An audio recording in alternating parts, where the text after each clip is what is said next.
नमस्कार दोस्तों, मैं रवि कुशवाहा भावना आईएएस में आपका बहुत बहुत स्वागत करता हूं। आज हम लोग पढ़ रहे हैं धर्म सुधार आंदोलन। ये इसके पहले जो हमने पढ़ा था पुनर्जागरण, उसी की अगली सीरीज है धर्म सुधार आंदोलन।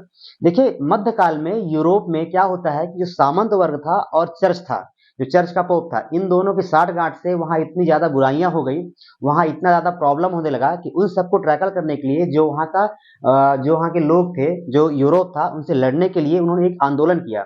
इस बुराई को खत्म करने के लिए एक आंदोलन किया, जिसको क्या कहा गया, जिसको धर्म सुधार आंदोलन कहा गया। देखिए क्या था कि जो वहां का सामंत वर्ग था और जो वहां का पोप था, जो वहां का चर्च था, ये लोग क्या करते थे कि आम जनता पे इतना ज्यादा टैक्स लगाते थे। आम जनता हो गया, जो वहां का व्यापारी वर्ग था, कि उन पे इतना टैक्स लगाया गया और हर तरह की बुरी चीज की गई। क्या बोल के की गई कि जो हम कर रहे हैं वो बाइबल में लिखा हुआ है, क्योंकि जनता तो थोड़ा सा मासूम होती है, वो बाइबल की बातों को ठुकरा नहीं सकती थी।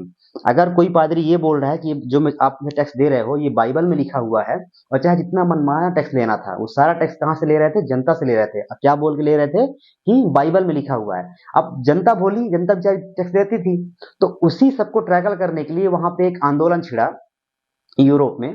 देखिए, जो धर्म होता है, जो ईसाई धर्म है, उसमें जो सबसे पहले लोग थे वो कैथोलिक ईसाई थे।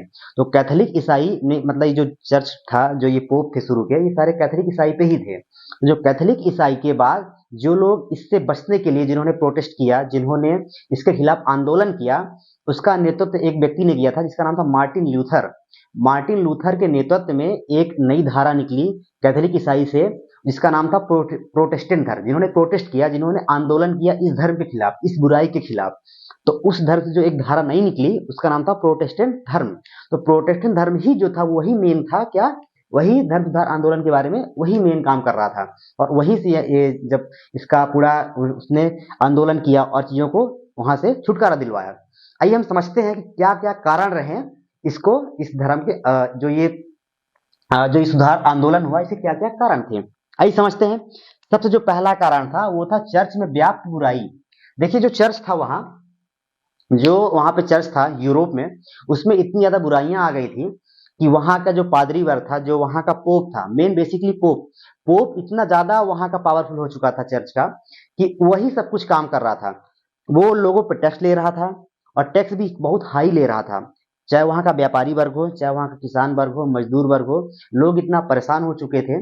और वहां पे उसने एक नियम निकाला पोप ने, कि साल में एक दिन हर व्यक्ति को चर्च में आके अपने गुनाहों को कबूल करना होगा। आपने जो साल भर गुनाह किया है उसको आपको कबूल करना है, और जो पनिशमेंट दी जाएगी चर्च की तरफ से, आपको वो स्वीकार करना है। या फिर अगर आप नहीं करते हो तो आप एक काम कर सकते हो कि आपको क्या करना है कि एक क्षमा पत्र का प्रावधान निकाला गया, कि जो चर्च द्वारा एक क्षमा पत्र का प्रावधान दिया गया कि अगर आप एक क्षमा पत्र खरीदते हो तो आपके सारे गुनाह माफ कर दिए जाएंगे, और आपको जब आपकी मृत्यु होगी तो आपको क्या मिलेगा, स्वर्ग मिलेगा। तो लोग इतने वो थे कि लोग अब लेने लगे भाई। उनको क्या था कि अपने जो उन्होंने पाप किया था उनको एक्सेप्ट करना था, और उस चीज को ट्रैकल करने के लिए कि अगर मैंने कोई पाप किया है, अगर मैं क्षमा पत्र खरीद लेता हूं तो मुझे क्या होगा, मेरे सारे पाप धुल जाएंगे और मुझे क्या मिल जाएगा, स्वर्ग मिल जाएगा। एक तरह की ये बुराई थी। और दूसरी बुराई ये थी, देखिए, किसी भी धर्म का जो सबसे शीर्ष व्यक्ति होता है, चाहे वो पुजारी हो, पंडित हो, मौलाना हो, कोई भी हो, वो इस आधार पे बनता है कि उस व्यक्ति को कितना कितना उस धर्म के बारे में नॉलेज है, ज्ञान है। पर वहां के चर्च में ये बुराई आ गई थी यूरोप में, कि जो वहां, मतलब जो वहां का पोप था, वो क्या कर रहा था कि पैसे लेकर धार्मिक पदों पे नियुक्ति कर रहा था। अगर आपके पास अच्छे पैसे हैं तो आपकी अच्छी से अच्छी पोस्ट पे क्या हो जाएगी, नियुक्ति हो जाएगी। तो पैसे से क्या हो रहा, धार्मिक पदों की बिक्री हो रही थी। ये बहुत बड़ा बुराई हो गया था धर्म में। या पैसे देकर क्या कर रहे हो, आप किसी धर्म की, किसी जो वहां की खास जगह थी धर्म के बारे में, आप उसको बेच रहे हो। तो दो बड़ी बुराई आ गई थी, पहली क्षमा पत्रों का खरीद बिक्री, और दूसरा धार्मिक पदों की जो थी वो भी बिक्री होने लगी थी, है ना। तो ये एक पहला था, चर्च में बुराई थी। दूसरी क्या था, इसी कारण से क्या हुआ, धर्म आंदोलन हुआ। दूसरी बात थी कि राजनीति में पोप का हस्तक्षेप हो गया। अब ये क्या हुआ भाई, देखिए, किसी भी देश का जो सबसे बड़ा लीडर होता है, वहां का राजा होता है, फिर वहां का प्रधानमंत्री होता है। पर उस टाइम पे तो ऐसा कुछ था नहीं, डेमोक्रेसी तो थी नहीं। तो जो वहां का राजा था वो सबसे बड़ा था। पर यहाँ पे दिक्कत ये थी कि जो पोप था, जो चर्च का पोप था, वो राजा से ऊपर था। राजा को क्या काम करना है, राजा को क्या काम नहीं करना है, कहाँ जाना है, क्या करना है, किससे संधि करनी, किससे क्या करना है, सब कुछ डिसाइड कौन कर रहा था? पोप कर रहा था। मतलब पोप का इतना ज्यादा अधिकार हो चुका था राज्य पे, राजा के ऊपर भी, कि राजा अपने से स्वतंत्र कोई फैसला नहीं ले पा रहा था। तो इन्हीं सबसे व्याप्त जब बुराइयां हुई, तो जब यही सब मजबूर हुए लोग काहे के लिए? धर्म सुधार आंदोलन करने के लिए, है ना। और तीसरी बात क्या हुआ? पुनर्जागरण का प्रभाव पड़ा। जैसा कि मैंने बताया कि मध्यकाल में जब पुनर्जागरण हुआ, इसके पहले जो वहां के लोग थे वो सिर्फ और सिर्फ अपना जो पोप ने कहा, जो वहां के सामंत वर्ग ने कहा, वो चुपचाप करते आ रहे थे। पर जहां से जब पुनर्जागरण हुआ, तो पुनर्जागरण के बाद लोगों को ये समझ में आया कि नहीं, जैसा पोप हमको बता रहा है वैसा तो नहीं है धर्म। जो वो टैक्स ले रहा है, जो भी वो गलत काम कर रहा है, अगर वो ये कह के कर रहा है कि ये चीज जो मैं कर रहा हूँ ये बाइबल में लिखी हुई है, पर आम जनता बाइबल तो पढ़ नहीं पा रही थी। तो इसके बाद क्या हुआ? पुनर्जागरण के बाद बाइबल का अनुवाद हुआ था किस भाषा में? हर भाषा में अनुवाद किया गया। इंग्लिश में अनुवाद किया गया, और भाषा में अनुवाद किया गया। जब आम लोगों ने भी बाइबल को पढ़ी, तब उन्हें समझ में आया कि नहीं, बाइबल में ऐसी कोई चीज लिखी ही नहीं है जो ये पोप कर रहे हैं। ये पोप सिर्फ और सिर्फ अपने फायदे के लिए कर रहे हैं। तो इस पुनर्जागरण का बहुत बड़ा प्रभाव पड़ा किसमें?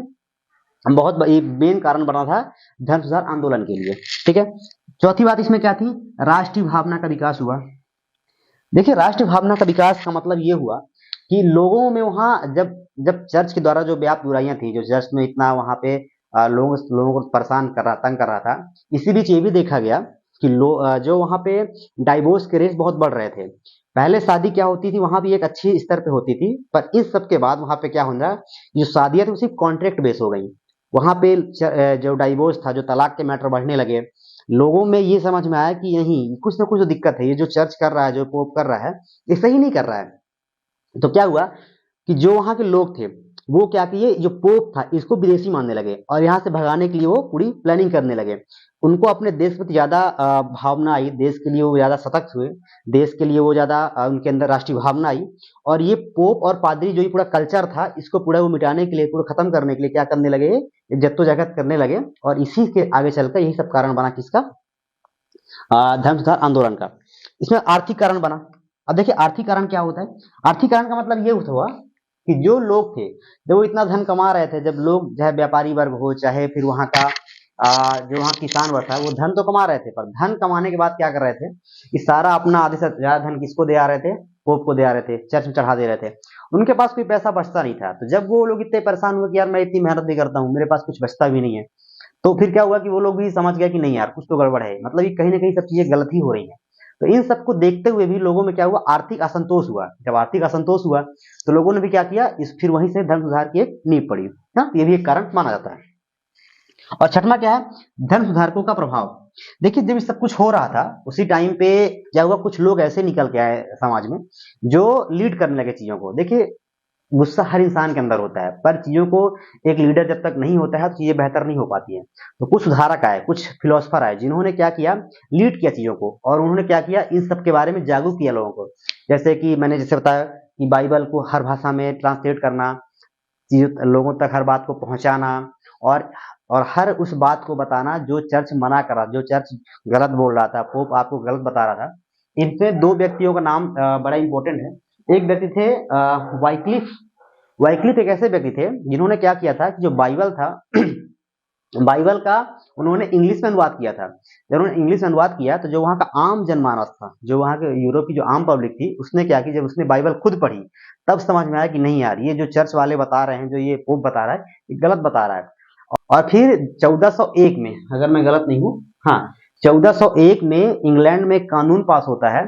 उस कानून के तहत ये कहा जाता है कि अगर कोई व्यक्ति धर्म के खिलाफ बात करता है, अगर कोई व्यक्ति धर्म से इतर बात करता है, तो उस इंसान को क्या करना है, जिंदा जला देना है। तो जब जिंदा जला देने की बात हुई, तो सोचिए उस टाइम पे क्या हुआ कि 2000 जिस टाइम पे ये एक्ट पास हुआ, उस टाइम पे क्या किया गया कि जो वहां का वो था, जो जिस टाइम वो एक्सपायर हुए थे, वाइक्लिफ, उनकी जब मृत्यु हुई थी, उनको वो किया गया था, दफनाया गया था। जब दफनाया गया था, तो 34 साल बाद जब ये कानून पास हुआ, तो क्या किया गया, उनकी हड्डियों को निकाल के उसको जलाया गया। इतनी लोगों में आक्रोश था। और एक व्यक्ति थे जॉन हुस नाम से। जॉन हुस वो ऐसे व्यक्ति थे, वो भी यही काम कर रहे थे, धर्म सुधार का ही काम कर रहे थे। तो उनसे भी गुस्सा होकर चर्च ने क्या किया, उनको खूंटे से बांध के जिंदा जला दिया था।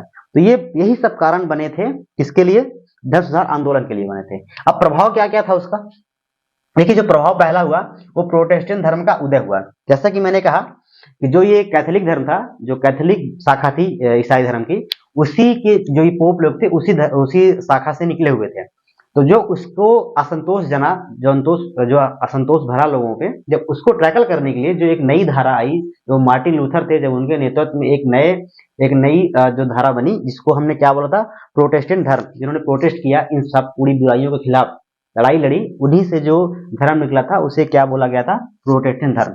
तो प्रभाव क्या बना, पहला प्रभाव तो यही पड़ा कि जब ये सब हुआ तो पहला धर्म क्या बना, प्रोटेस्टेंट धर्म बना।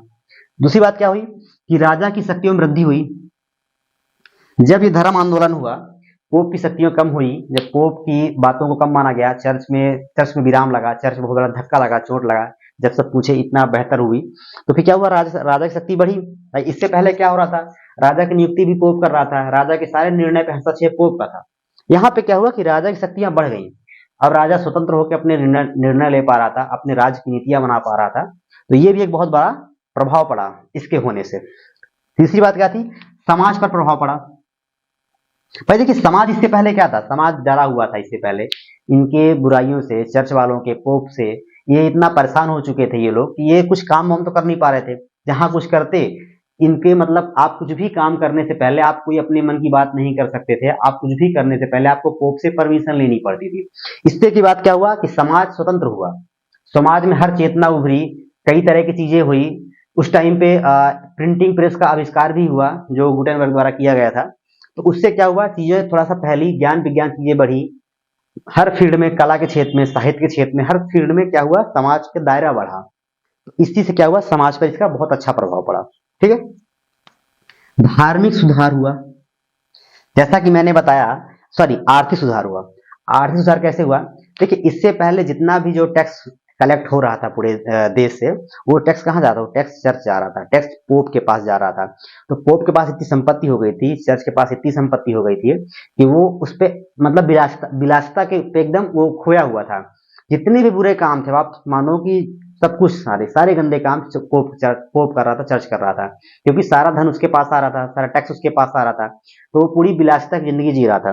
तो जब ये धर्म सुधार आंदोलन हुआ, जब पोप की शक्तियां कम हुई, तो जो टैक्स था, जो टैक्स का पैसा था, वो सारा जो मंदिर का सॉरी जो चर्च का पूरा पैसा था, वो किसके पास चला गया, राजा के पास चला गया। जब राजा के पास गया तो राजा ने उस पैसे को जन कल्याण में लगाया, देश के विकास में लगाया। जब देश के विकास में लगाया तो उससे क्या हुआ, देश की उन्नति हुई। ये भी एक बहुत बड़ा आर्थिक सुधार हुआ देश में, है ना। अगला क्या, शिक्षा पर प्रभाव पड़ा।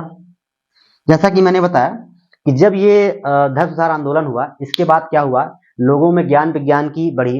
भाई हर फील्ड में नए नए शोध हुए, फिलोसफर आए, बहुत सारी तकनीक हुई, मशीनरी आई, बहुत सारी शिक्षा पद्धति बदली, हर तरह की शिक्षा हुई, ज्ञान विज्ञान बढ़ा। जब हर तरह की चीजें बढ़ी तो शिक्षा हो गया, शिक्षा और बेहतर हुई, लोगों में समझ आई, लोगों ने हर चीज को पढ़ना जाना।